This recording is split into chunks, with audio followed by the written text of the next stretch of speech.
क्यों नहीं चल सकता? बयान हल्फी अपने आप में एक हलफ है। अगर आदमी गलत इंफॉर्मेशन देगा तो उसके खिलाफ कार्रवाई। हाँ, अब वो परसेंटेज मेंशन नहीं, तो मैंने भी मैम से बात की। अब डॉक्टर ने वहाँ लिखा ही नहीं कि कितने % ये डिसेबल है। तो अब उसी सिलसिला में वो भी एक इशू है कि लोगों को परसेंटेज नहीं बता रहे। वो कहते हैं कि इस सिलसिले में हम नहीं बता सकते कि कितनी % है ये आदमी। ठीक, तो वो भी एक पेंशन, छोटे छोटे इस तरह के हज़ारों किस्म के इश्यूज़ हैं। और फॉर्मेलिटीज़ इतनी टफ कर दी गई है, वो भी बड़ा इशू है जनाब। तो इस पर आप आवाज़ उठाएं, ये गरीबों की आवाज़ है। नहीं, ये है ही बड़ा सीरियस इशू है। लोगों की आईडी नहीं है।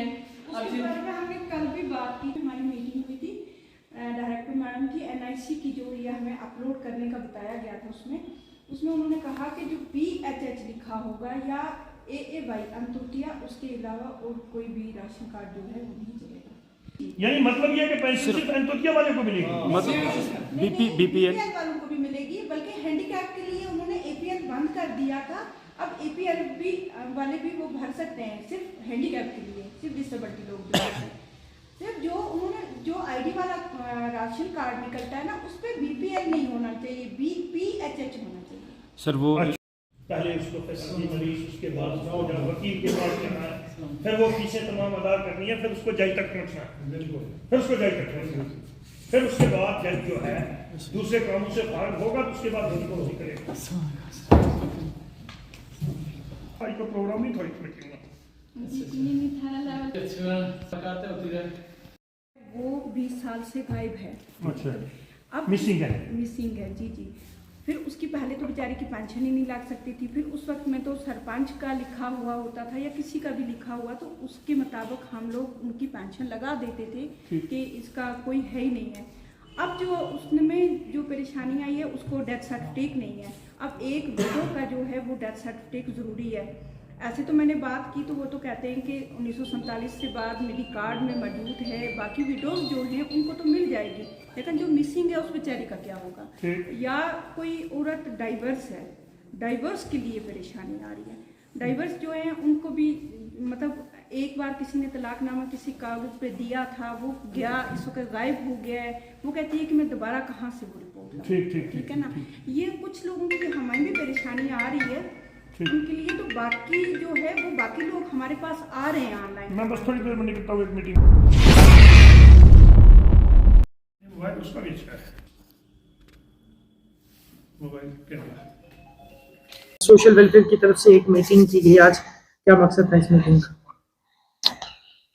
एक बड़े संगीन मसले पर जो है हमारे यहाँ पर जो है पंचायत मेंबरान की एक मीटिंग थी सोशल वेलफेयर डिपार्टमेंट के साथ।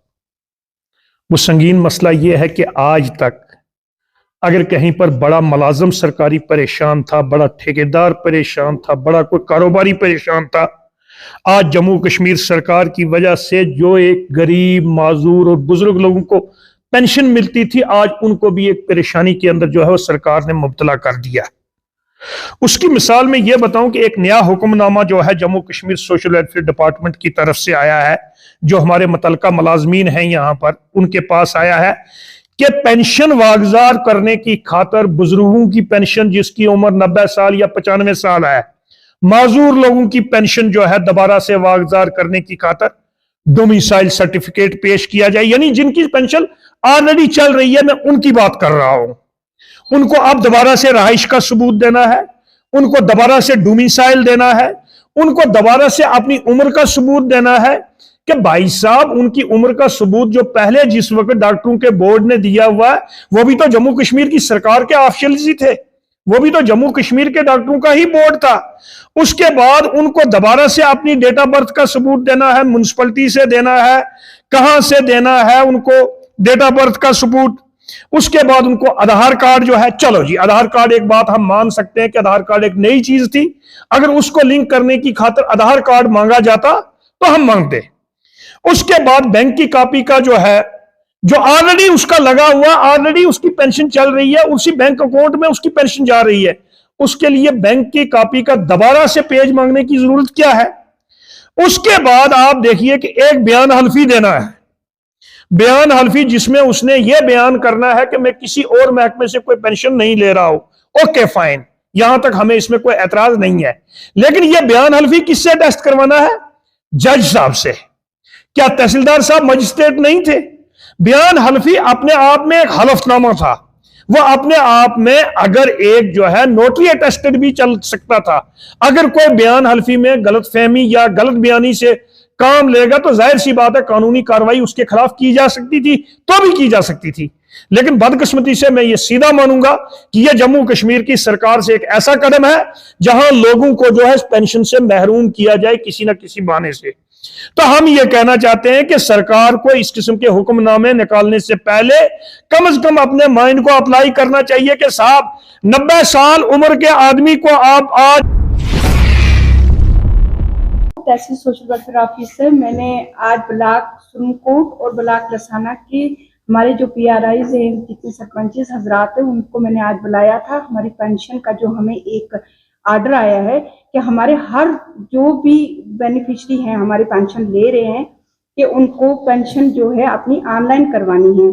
उसके लिए जो बुजुर्ग लोग हैं और बेवा औरत हैं उनको सोमवार वाले दिन यहाँ BMO जो हॉस्पिटल में सुरनकोट वहाँ पे अपनी एज की सर्टिफिकेट बनेंगी, और जो हमारी हैंडीकैप्ड हैं उनका सैटरडे का दिन है, बार वाला दिन, उनकी सर्टिफिकेट बनेंगी और उनको एक ऑनलाइन करवाने हैं ये सारे कागज। जो जैसे अभी सबने भी फरमा दिया आपको कि इनको एक तो जज का बेहनफी चाहिए, आधार कार्ड चाहिए, अकाउंट नंबर चाहिए, डोमिसाइल चाहिए, और जो बेवा हैं उनकी डेथ सर्टिफिकेट चाहिए। हैंडीकैप जो हैं उनके लिए हमें UDID कार्ड जो ऑनलाइन सर्टिफिकेट उनकी आएगी। ये सारे कागज जो हैं वो ओरिजिनल लाने हैं, ओरिजिनल लाके कंप्यूटर से ऑनलाइन करवाने हैं। तो हमारे जितने भी ये लोग आ भी रहे हैं, लेकिन हर घर तक ये पैगाम पहुंचाना है कि ये लोग हमारे पास डॉक्यूमेंट लाएं ताकि किसी की पेंशन बंद ना हो। तो यही आज का हमारे मीटिंग का मकसद जो था उसी इतना ही था।